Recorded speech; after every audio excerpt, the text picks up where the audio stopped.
It's time to get down to business on TK Business Live, brought to you by the members of the Topeka Independent Business Association. Now, let's join Tara Dimmick, owner and publisher of TK Business Magazine, as we take a look into the business world of Topeka, Kansas. Hi, and welcome to TK Business Live. It's great to be with you today.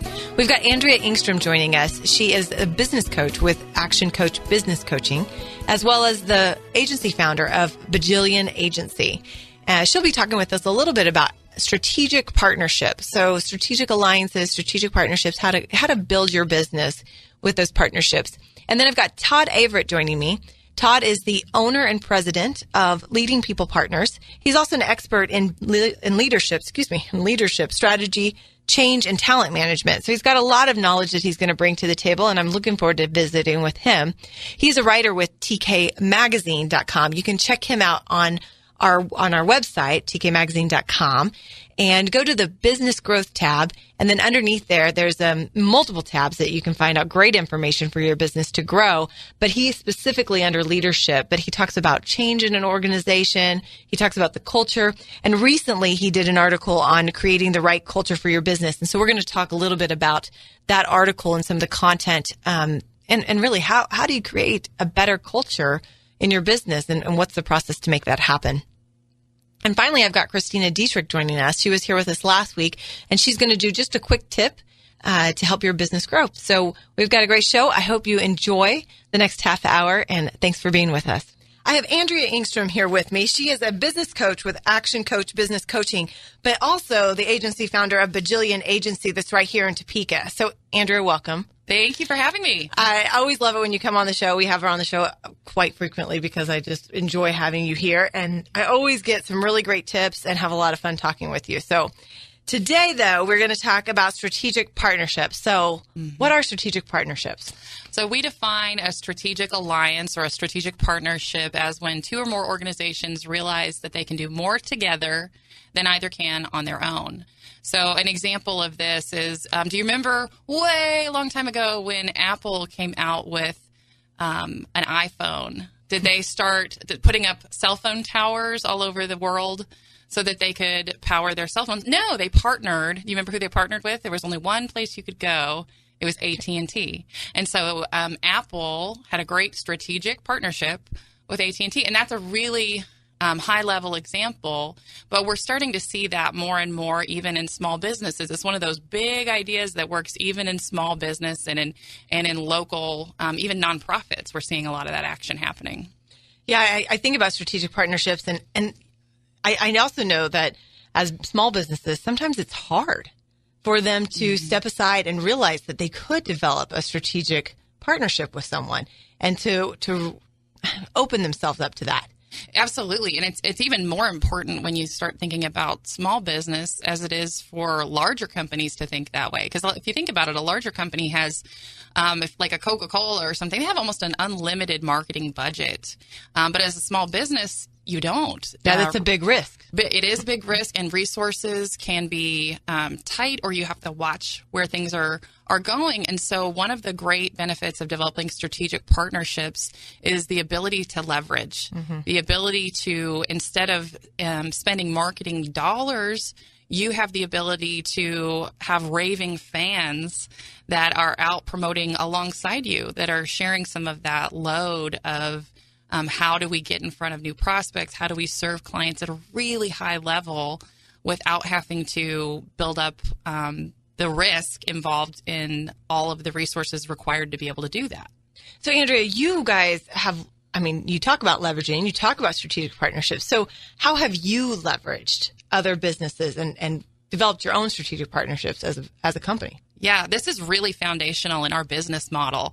So we started out by having a business coaching firm. We've been doing business coaching for the last 13 years under the Action Coach franchise model. And what we learned was that there were a lot of additional services for business growth that our clients needed. They needed high-level service in growing their marketing and improving their brands and their website and video. And we started building our team of really strong individuals who provide that service for us, and our clients started asking us, can you also do that for us? You guys understand everything about what's going on in our business. It'd be really great if we could just have you guys handle that as well. And my background's in marketing and advertising, and that's really my passion. And so out of the request of our clients was born Motovike Films and Bajillion Agency. And what's really beautiful about that is not only can we walk a client up the hallway to meet with one of our partner companies, we also see that clients also, maybe they don't know that we offer coaching, but they know that they love or admire Motovike Films' work. And so we're starting to see that really start to swell and grow as folks are recognizing each of those entities for their own merit. And it's that it's rising business for every entity. We also look for the strategic partners in our community that are doing things really well. So we are not a CPA firm, but we definitely recognize that a proactive CPA is vital to the growth of a business. And so we looked around the community and found an organization that we believe could serve our clients at a really high level. And so we've developed a co-coaching relationship with them where they actually meet with us, with our client, for one session a month with some of our clients, and they've started introducing us to their clients, and we introduce them to our clients. And that's an example of a very high level strategic partnership at work in a small business environment. Yeah, I kind of, as you describe that, there's this visual in my head of almost a spider web where, you have the coaching in the center, and then all of these, or the business, not even the coaching, the business that is the client is in the center, and everything that client needs.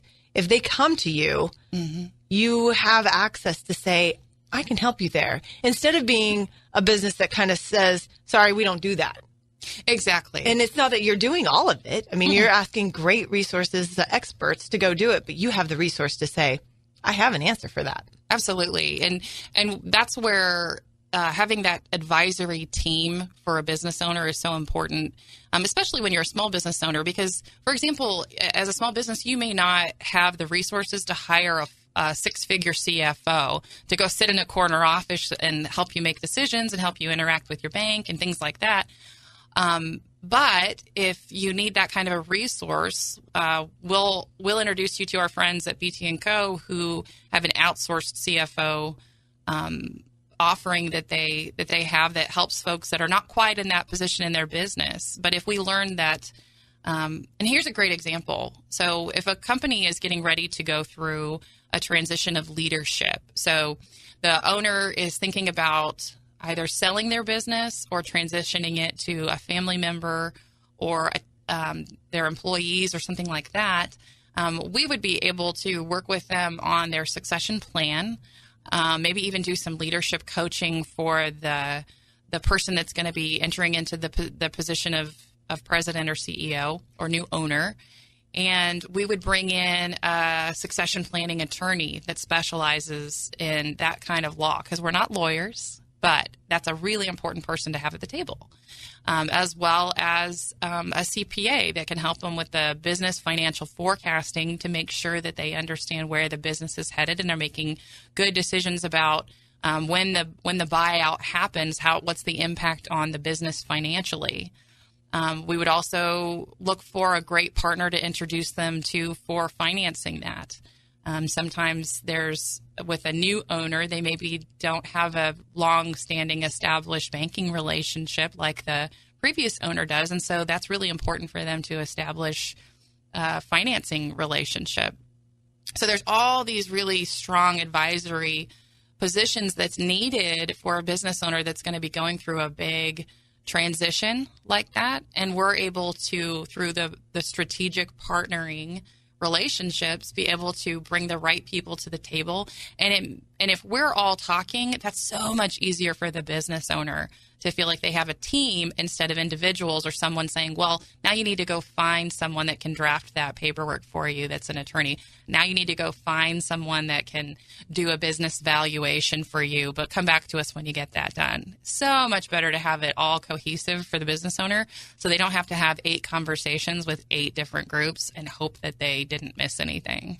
Right. And I guess I really see that coach as almost the advocate, the one that's serving as like, no, these are the questions that need to be asked, or these are the things that you need to be checking in on, or, hey, I've talked with this person. I know what their dreams are. I know what their desires are. And how do we make sure we move this in the right direction? So it's kind of this beautiful synergy that every company needs. I mean, they say it all the time anymore, that you need a team around you that carries all of those elements of finance and accounting and the legal side, and then the marketing side and the branding side and the culture side, to make sure that it's all right there. And that's what you guys are doing. Absolutely. And I think that allows the small or medium-sized business owner to really have the advantage that a larger company does, in that they have that team approach, or the advisory board approach, that is often what helps businesses make really good decisions. But we're able to kind of streamline that for them by having really strong strategic partnerships that can help them with each step of the way. So, Andrea, how do they, with Action Coach, with Bajillion, how do they start the process with you? How do they enter into, maybe they're thinking about this, they hear this, and they go, okay, I'm ready to make more money, or I'm ready to move this business to a different level, or I'm ready to franchise, or I'm ready to whatever, I'm ready for a succession plan. How do they start this process with you and get to know you guys better? We try to make it very easy. We have a process where we just schedule a 30-minute consultation by phone, where and we have them fill out a quick questionnaire before they come, so that we make the most of our time together. And they are able, through that process, to share with us what's most important to them about their business challenges. We uncover some opportunities. And typically after that 30-minute phone call, we will recommend that they have either a 1-hour discovery meeting with one of our partner companies, or that we will offer them a 2-hour complimentary coaching session, where we'll really dig into what are their greatest challenges and how can we turn them into opportunities, and what do they want their business to look like in the future? What do they want their life to look like in the future? And then at the end of that, we'll just make recommendations on our next steps together. So it's very easy to get started, because we're just talking, and there's no obligations and there's no checks that have to be written. We just talk. And then if we make a recommendation that makes sense, then we work together moving forward. And sometimes I will do a complimentary coaching session with someone, and I will recognize in that meeting that they would be better served working with one of my partners to start with. So maybe, for example, their financials in their business are kind of a mess, and it's causing them big challenges with their cash flow.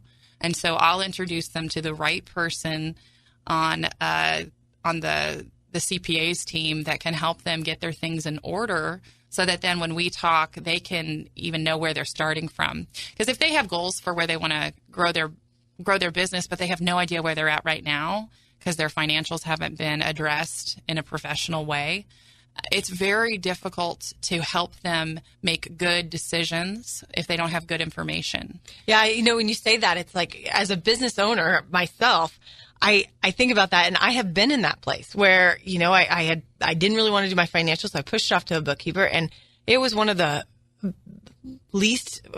times when I knew the least about my business, because somebody else was doing it, but you also have to let it go, right? So you have to figure that out. So figuring out that process for that system to be in place, where you, as the boss, understand your financials.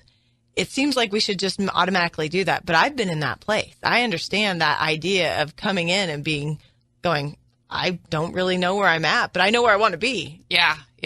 Well, what's great is what we'll often do if we're going to have them go through a process of getting their financials in order first. For example, we would say, okay, here's what the information that I want you to be able to come back when we meet again. Here's what I want you to be able to tell me. So here's the questions that you need to ask your accountant or your bookkeeper. And you got to get your books to a point where you can answer those questions. And if, as you go through that process, if you realize that you've got the wrong bookkeeper, you've got the wrong accounting partner, let me know, because I'll introduce you to somebody that understands exactly what I'm talking about. And that's that. You mentioned being an advocate. We kind of see it as a catalyst position where we work with a business owner who wants to grow, and we're able to be the catalyst in the relationships and help them know where to start and get moving quickly to have the success that they want. Awesome. Okay, Andrea, how does somebody get a hold of you? Where do they go? You can find me online, both at actioncoachkansas.com. There's easy ways to get a hold of me through there, or through Bajillion.com. So our agency's website is Bajillion.com. Or if you just call 785-408-5927 and ask for an appointment with Andrea, and I'll be happy to get someone started. Andrea, thank you so much for joining me. That was Andrea Engstrom, business coach of Action Coach Business Coaching and the agency founder of Bajillion Agency. So thanks so much, Andrea. Thank you.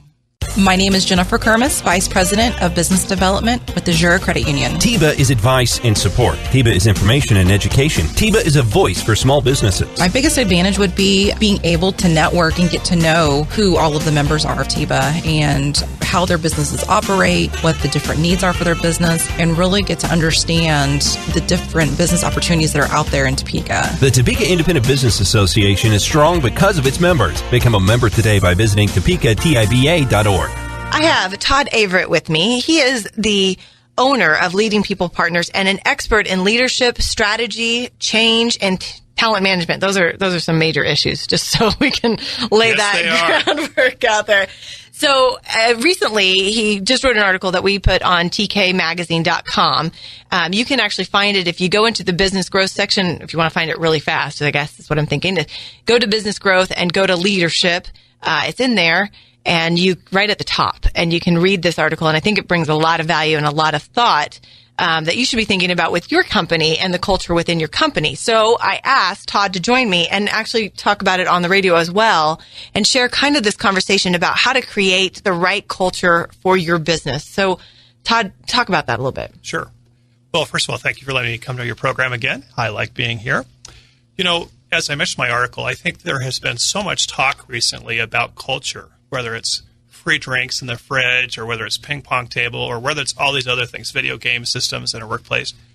I think we are probably wondering, all of us, what does it really mean to have the right culture for our business? Because many of us really don't envision that being part of the culture we want to create for our particular business. So one of the things I found to be helpful is to be clear on what really culture is. And I think if you were to ask a lot of people, you probably get different definitions about culture from each person.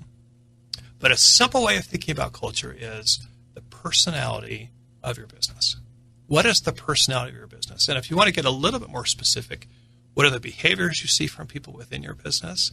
And what is the mindset you see from the people working within your business? And so as you are in the business or as customers work with you in your business, what do they experience in terms of the feeling within your business, the personality of your business?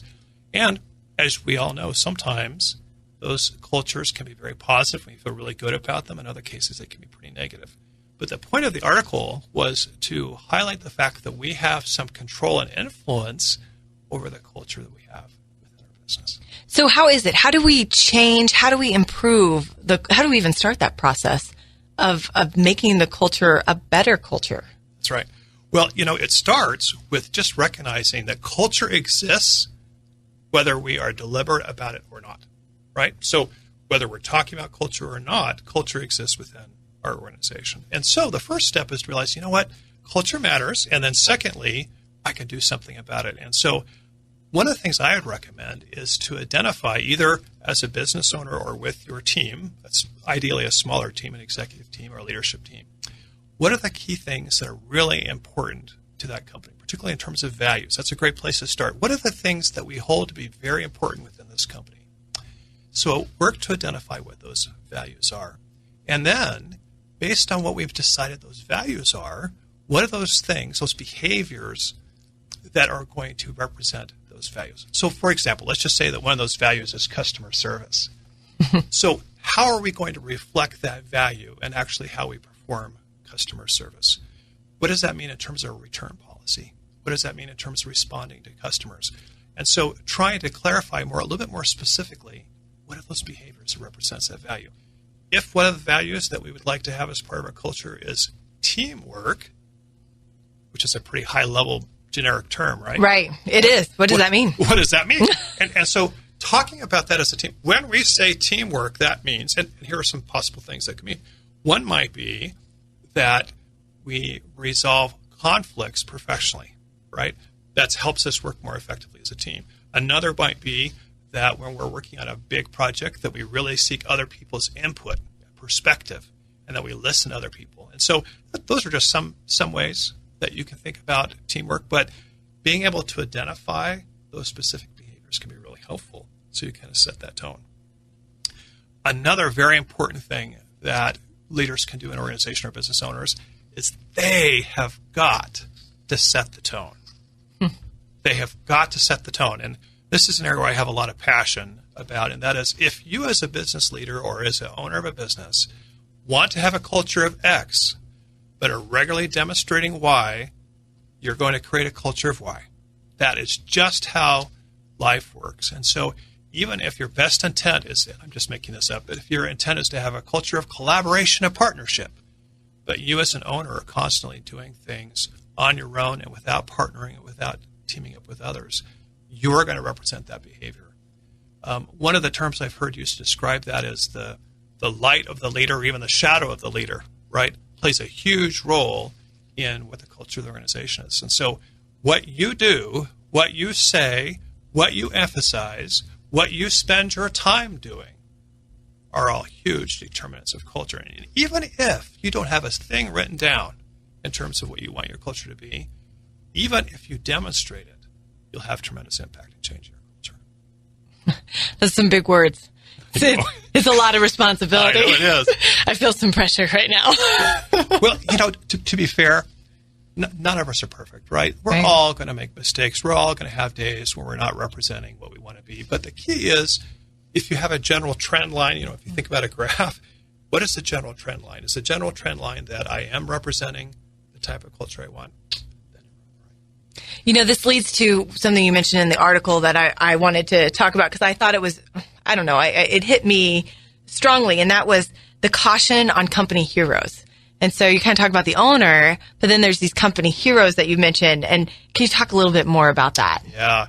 So heroes are the folks that we celebrate and we recognize. So these are the folks that we're so proud of because they just got some sort of accomplishment. Maybe they hit the sales number for this month, or maybe they were able to land a key contract, or maybe they were able to resolve a customer problem. And that's great. It's really important to recognize those folks who go above and beyond. But here's the kicker. The kicker is if they accomplish that result by demonstrating behavior that's not consistent with your culture, you are sending the wrong message. So, for example, let's say someone is very aggressive with sales and is able to accomplish their sales goal or even overachieve the sales goal every month. But when they do so, they are being disrespectful to their colleagues, or they are not considering all the needs that the customer has, or whatever it might be. What ends up happening is that if we elevate and recognize those people who are getting results in Run Arena but are not living the culture they want, we're sorry about that. Siri just started to have an opinion about what he was saying. She's very passionate about this. I know that. So anyway, once we elevate and recognize people who are not representing the culture, that's the kind of culture we represent. Because people see, you know what, so-and-so just got recognized, and even though they're kind of a jerk, they got the sales results, that means that I can be a jerk, and as long as I get the results. And I remember specifically having a conversation with a very senior executive from a very large organization. And this person was struggling, and his team was struggling with him.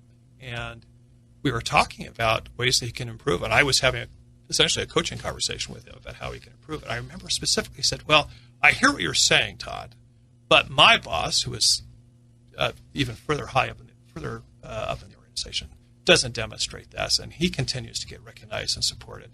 And therefore, I don't see the point.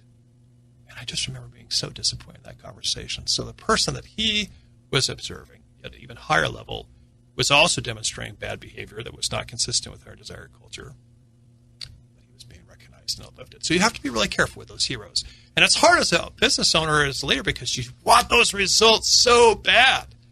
But at the end of the day, do you want the results that are achieved in that way? And the answer to that is no. And you have to be able to have the courage to recognize that. Oh, that is tough stuff.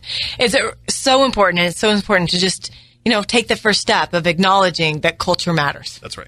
And once you start taking that step, I think things start to get better just based off of the fact that you become aware.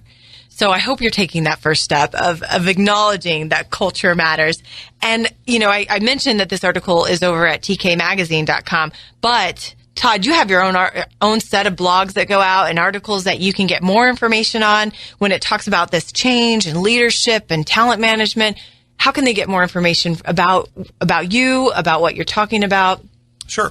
Best way to do that probably would be go to my website, which is leadingpeoplepartners.com. All right. Well, Todd, thanks so much for joining me. It was great to have you on again. Great to be on the show. Thank you. That was Todd Averett, owner of Leading People Partners and an expert in leadership, strategy, talent management, and change. I have Kristina Dietrick with me, president and owner of Creative Business Solutions, with a quick tip on HR. Absolutely. I wanted to focus in on a purpose-driven culture and how important that is. People always ask me, what's the main reason why people stay with a position or stay with a company? It's because they are living with purpose. What does that mean? If I were to ask you what you do for a living, pretty easy. If I were to ask you how you do it, I think you would be able to answer that really quickly. But if I were to ask you why do you do it? That is the key of a purpose-driven culture. Now, if you have all your employees saying a million different things in regards to why, then you've got a problem. You as the leader need to work on that particular situation and make sure that everybody's on the same page in regards to what the vision and the mission is of the organization. Why? Why do you do what you do? It's very important. Thanks, Kristina. That was Kristina Dietrick, president and owner of Creative Business Solutions. Thanks so much for joining me on TK Business Live. Thanks so much to my guests. And I hope they encourage you to spend this week maybe looking at what strategic partnerships you might want to get aligned with, and how is your culture, and how would you like to improve it? What would you like to see it look like? And even consider some of those heroes. Are they the right heroes in your company? Are you celebrating the right people?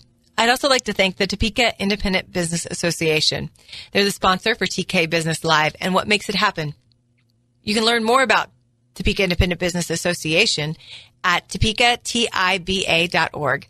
That's topekatiba.org. And they have been such a great part of my business and the growth of my business. I was with them at the inception of TIBA, and I have been a member since. And I feel like it's been partnerships with other business owners that attend TIBA meetings, and where I've found relationships and clients is all based on my relationship and my partnership, my membership with the Topeka Independent Business Association. So I encourage you to go find out more about them, attend a meeting, and again, just go check out their website, topekatiba.org. Thanks so much for joining me on TK Business Live, and have a wonderful week.